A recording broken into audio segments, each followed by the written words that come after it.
রিলায়েন্স জিও মোবাইলের রিচার্জের দাম বাড়িয়ে দিয়েছে। এই খবরটা সামনে আসার পরে অনেকেই দুঃখ পেলেন, চিন্তিত হলেন, আবার অনেকেই হাসি ঠাট্টা করে তামাশার মধ্যে বিষয়টাকে উড়িয়ে দেওয়ার চেষ্টা করলেন। তার কারণটা হচ্ছে এই কষ্টগুলোকে হাসতে হাসতে গিলে ফেলাটা তো আমাদের মধ্যবিত্তদের সুপার পাওয়ার। তো অনেকেই আর কি করলেন করে বললেন, আহা আম্বানি দাদার ছেলের বিয়ে না, টাকা পয়সা তুলতে হবে তো তাই জন্য একটু দাম বাড়িয়ে দিয়েছেন। আরে বাবা, ফিক্সড ডিপোজিট ভেঙে বিয়ে বাড়িতে আসল ভেটকি মাছের ফিশ ফ্রাই খাওয়ানোর ইতিহাস তো আমাদেরও জানা আছে। তারপরেই দেখা গেল ভোডাফোন এবং এয়ারটেল তারাও নাচতে নাচতে একেবারে মোবাইলের রিচার্জের দাম বাড়িয়ে দিয়েছে। তাদের বাড়িতে আবার কার বিয়ে রয়েছে সেটা অবশ্য জানা নেই। কিন্তু এখন কথাটা হচ্ছে, তাহলে কি করা যায়? বিষয়টা হলো, করার মতো খুব একটা কিছুই নেই, আর তার পেছনে তিনটে কারণ রয়েছে। তবে সেই কারণগুলো আসার আগে একটা বোমা ফাটিয়ে রাখি প্রথমেই, আর সেটা হচ্ছে এরপর কিন্তু এই মোবাইলের রিচার্জের দাম আবারও বাড়তে চলেছে। 1 বছর বা 2 বছরের মাথায় আবারও দাম বাড়বে। আপনাদের মনে আছে 3 বছর আগে দাম বেড়েছিল রিচার্জে, তারপর এখন আবার বাড়লো, এবং আস্তে আস্তে দেখা যাবে যেটা একটা 5 বছরের সাইকেল ছিল, 5 বছর পর পর দাম বাড়ছিল, সেটা আস্তে আস্তে 2 বছরে পরিণত হবে। 2 বছর থেকে আপনি দেখবেন আস্তে আস্তে প্রত্যেক বছরেই দাম বাড়ছে। মানে আমরা এমন একটা জায়গায় এসে দাঁড়িয়েছি যেখানে আসছে বছর আবার হবে বলে আমাদের প্রত্যেক বছর এই দাম বাড়ার অপেক্ষা করতে হবে এবং সেটাকে গিলে নিতে হবে। কেন?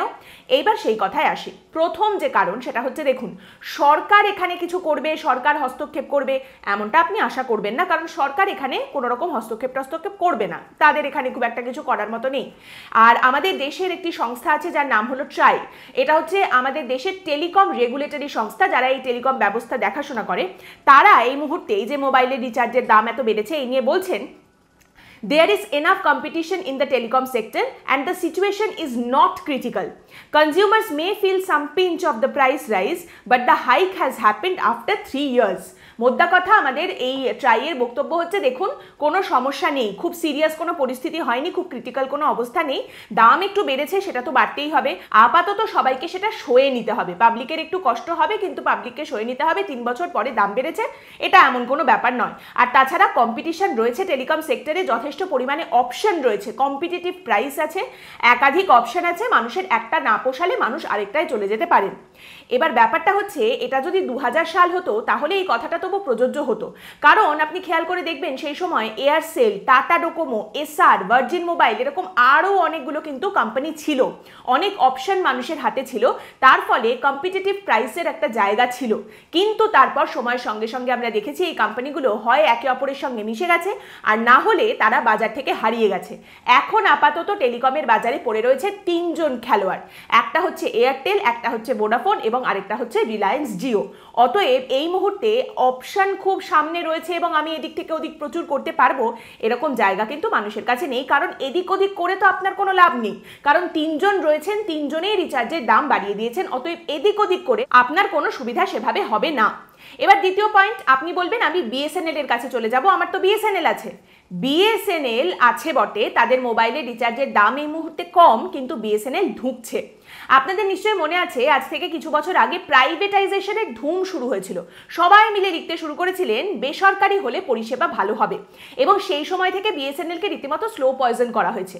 বিএসএনএল এর উঠে দাঁড়ানোর জন্য, চাঙ্গা হয়ে দাঁড়ানোর জন্য খেলোয়াড় হিসেবে মাঠে যা যা প্রক্রিয়া দরকার ছিল সেগুলো খুব একটা দেখতে পাওয়া যায়নি, কারণ সরকার মনে করেছিল যে আমাদের সব মাঠে খেলোয়াড় রাখার কোনো প্রয়োজন নেই, আমাদের কাছে একটা চৌকিদার আছে, আমাদের রেফারি আছে ট্রাই দেখবে যে খেলোয়াড়রা কি করছেন না করছেন, এবং সেখানে যদি দেখা যায় কোনো খেলোয়াড় কোনো ভুল করেছে, ফাউল করেছে, তাহলে রেফারি বাঁশি বাজিয়ে দেবে, আমরা সবাই সাবধান হয়ে যাব এবং আমরা সেই ব্যাপারটা দেখে নেব। এবার সেটা করতে গিয়ে যা হয়েছে, আমাদের প্লেয়ার বিএসএনএল যে মাঠে ছিল সে এখন চোট পেয়ে মাঠের বাইরে বসে রয়েছে, এবং আগেই যেটা বললাম, রেফারি এই মুহূর্তে বলছে কোনো প্লেয়ার কোনো ফাউল করেনি, আমি বাঁশি বাজাবো না। দেখুন, বিষয়টা হচ্ছে একটা সময় ছিল যখন এই প্রাইভেট কোম্পানিগুলো বিএসএনএলকে ভয় পেত, কারণ তাদের মনে হতো সরকার যে পরিষেবাটা দিচ্ছে আমরাও সেই পরিষেবা দিচ্ছি, এবার সরকার যদি কম দামে পরিষেবা দেয় তাহলে তো লোকজন আমাদের কাছে আসবে না, আমাদের ছেড়ে লোকজন ওই বিএসএনএল এর কাছেই চলে যাবে, তাহলে আমাদের পরিষেবাও বেটার করতে হবে আর দামটাও মোটামুটি একটা ঠিক জায়গায় রাখতে হবে, কম্পিটিটিভ প্রাইসের জায়গাটা ছিল। কিন্তু তারপর আস্তে আস্তে যেটা হয়েছে, বিএসএনএল এর বর্তমানে প্রাইভেট প্লেয়ারদের মতো পরিষেবা দেওয়ার পরিস্থিতি নেই, সেই জায়গায় নেই। বললাম আগেই বিএসএনএল বিএসএনএল ঢুকছে, 4G 5G পরিষেবা বিএসএনএল দিতে পারছে না, যেটা আপনাকে ভোডাফোন, রিলায়েন্স জিও বা এয়ারটেল দিতে পারছে।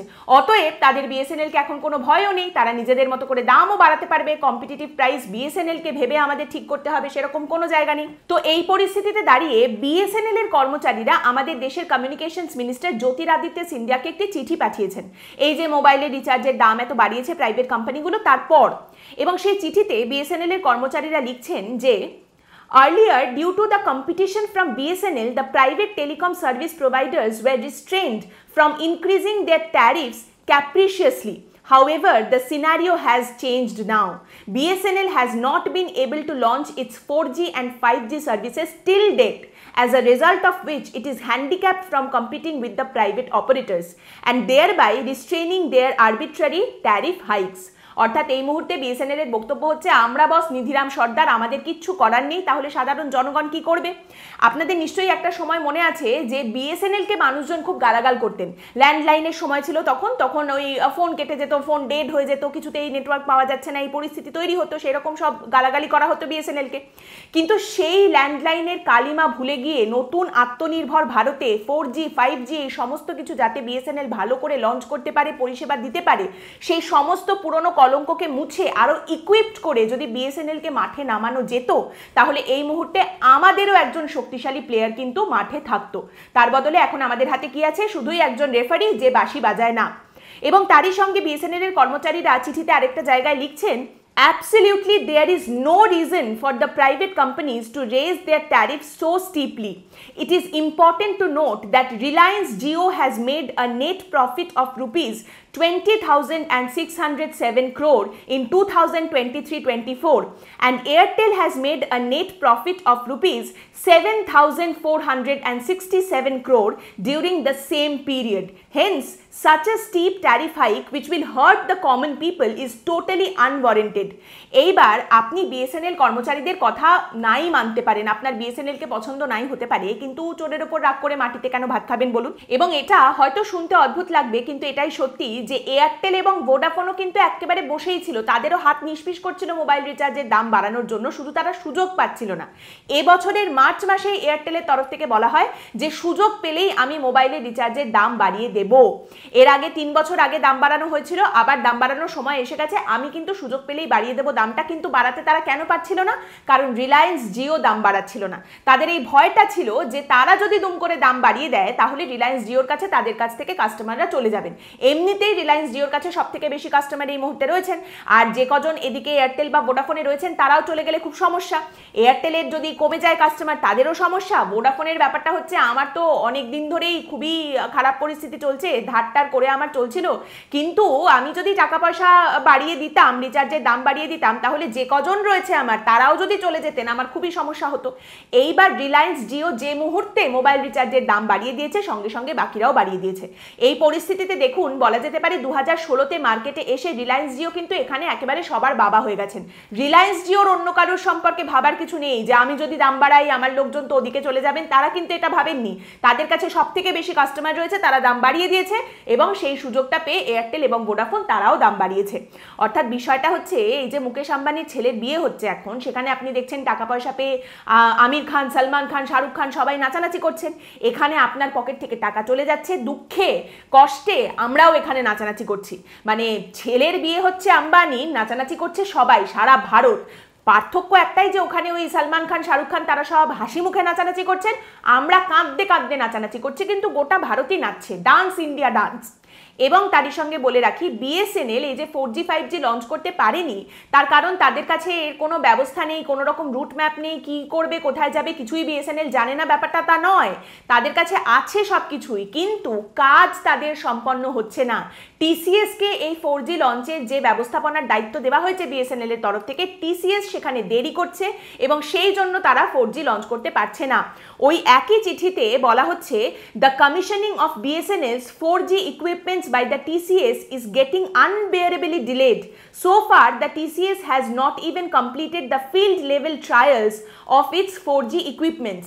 No one knows when the field trials would get completed and TCS would start the commissioning of BSNL's 4G equipments, অর্থাৎ তাদের কাছে একটা জায়গা আছে, তাদের যে দায়িত্ব কাজকর্ম শুরু করার আগে ট্রায়াল এবং সবকিছুর দায়িত্ব টিসিএসকে দেওয়া হয়েছে, সেখানে দেরি হচ্ছে, সেই কারণে কিন্তু তারা 4G লঞ্চ করতে পারছে না। দেখুন, আমি যে বলছিলাম যে একটা সময় ছিল অনেকগুলো কোম্পানি বাজারে ছিল, তারা যখন ব্যবসা করছিল তারা মুখে চুষিকাঠি নিয়ে বসেছিল, তারা ব্যবসা করতে আসেনি, লাভ করছিল না, ব্যাপারটা এমন তো নয়।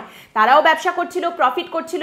আপনার হাতের কাছে অনেকগুলো অপশন ছিল, কম্পিটিটিভ প্রাইসের একটা জায়গা ছিল, আপনার জন্য যেটা বেস্ট আপনি সেটা বেছে নিতে পারছিলেন।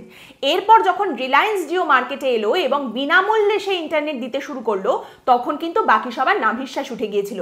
আর রিলায়েন্স জিও বিনামূল্যে এতদিন এই পরিষেবাটা চালাতে পেরেছে, তার কারণটা হচ্ছে এই যে রিলায়েন্স জিওর বিনামূল্যে পরিষেবা দিতে গিয়ে প্রত্যেক দিন কোটি কোটি টাকা লস হচ্ছিল, সেটা রিলায়েন্স ইন্ডাস্ট্রিজ দিয়ে সে কিন্তু পুষিয়ে নিতে পারছিল।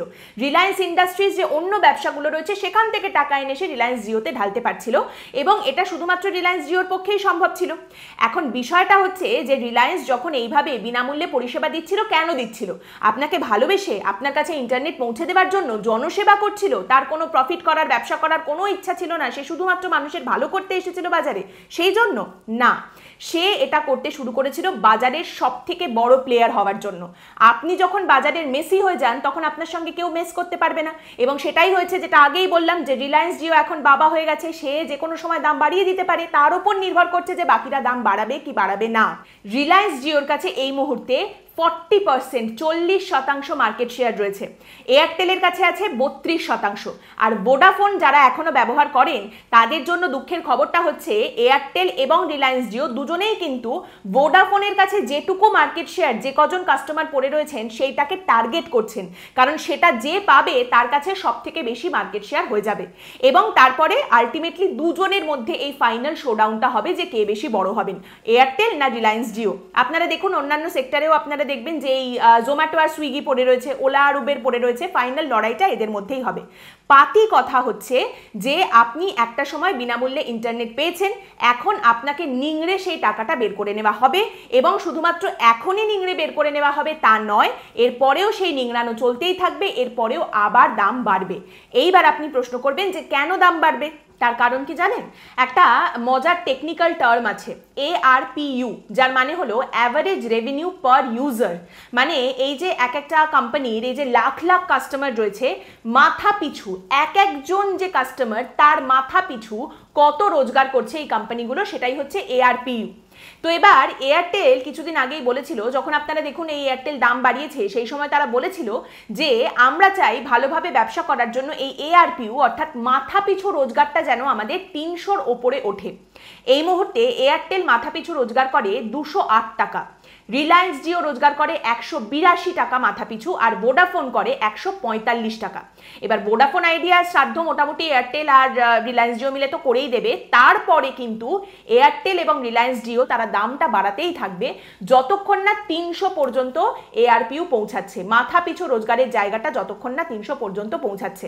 কিন্তু এক ধাক্কায় দুম করে তো তারা বাড়িয়ে দিতে পারবে না, কারণ সেটা হলে মানুষজনের রাগ ক্ষোভ আরো বেশি করে আছড়ে পড়বে, সাংঘাতিক ব্যাপার হয়ে যাবে। তাই তারা সইয়ে সইয়ে বাড়াবে।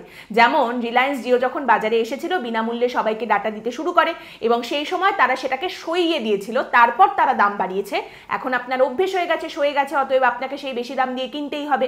এবং এইখানে আপনার মোবাইল রিচার্জের জন্য খরচ আরো বাড়বে, তার আরেকটা কারণ রয়েছে। আপনি দেখবেন সরকার বলে যে আপনাকে যদি ভালো পরিষেবা পেতে হয় তাহলে তো দামটা দিতেই হবে, কম দামে তো আপনি ভালো জিনিস পাবেন না। আপনি যদি 4G 5G চান, আপনাকে তো বেশি দাম দিতেই হবে। কম দামে ভালো ঘি তো পাওয়া যাবে না, কম দাম দিলে তো ভেজাল আপনি পাবেন। তো সেই ভেজাল আর ভালো ঘিয়ের একটা হিসাবও রয়েছে।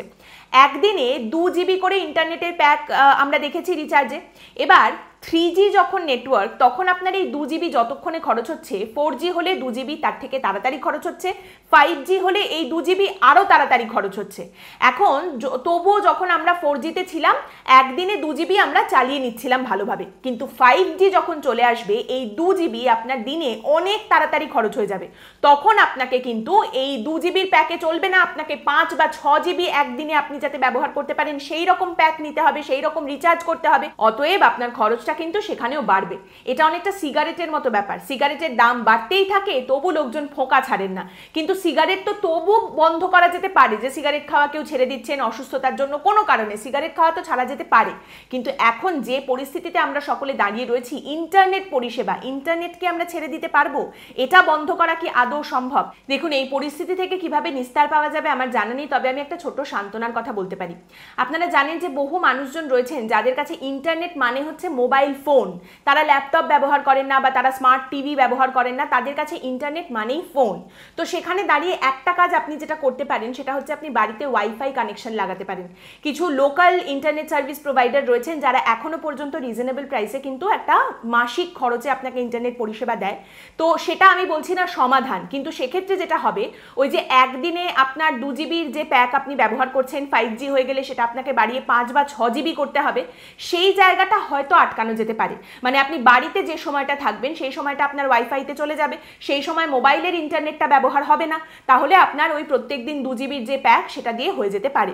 আবারও বলছি, এটা সমাধান নয়, অবশ্যই আপনাকে রিচার্জ একটা করতেই হবে এবং তারই সঙ্গে ওয়াইফাই এর টাকাটাও দিতে হবে, কিন্তু তাও মোটামুটি কম দামে ওয়াইফাই এর পরিষেবা লোকাল প্রোভাইডারদের থেকে আপনি পাবেন, এইটা একটা সান্ত্বনা হতে পারে। এবং তারই সঙ্গে এখানে বলে রাখি, বিএসএনএল করে এখন কিন্তু আর কোনো লাভ নেই। বিএসএনএল এর কথা যখন ভাবার দরকার ছিল তখন সেটা ভাবা হয়নি সেভাবে, এখনো তারা 4G লঞ্চ করতে পারেনি। অতএব বিএসএনএল এর উপরে আমি জানি না কতটা ভরসা রাখা যেতে পারে বা বিএসএনএল কে এর মধ্যে খুব তাড়াতাড়ি কতটা চাঙ্গা করে দাঁড় করানো হতে পারে। আমি 2021-এ একটা পর্ব করেছিলাম এই মোবাইলের রিচার্জের দাম বাড়া নিয়ে, এবং 2024-এ আবার পর্ব করতে হলো। 2021-এ যে পর্বটা করেছিলাম প্রায় 10 লাখের বেশি মানুষ সেই পর্বটা দেখেছিলেন। আজকের এই পর্ব 2024-এ, দেখা যাক আজকের এই পর্ব কজন দেখেন, এবং এরপর যখন আবার এই পরিস্থিতি আসবে তখন আবার দেখা যাবে। কারণ দেখুন, আমরা একই নৌকায় রয়েছি, পৃথক ফল হওয়ার কোনো জায়গা নেই। আজকের পর্ব এখানেই শেষ করছি। আপনাদের মতামত অবশ্যই জানাবেন এই পর্ব সম্পর্কে কমেন্টের মাধ্যমে। পরের দিন আবার দেখা হবে অন্য একটি বিষয় নিয়ে আলোচনায়। ভালো থাকবেন।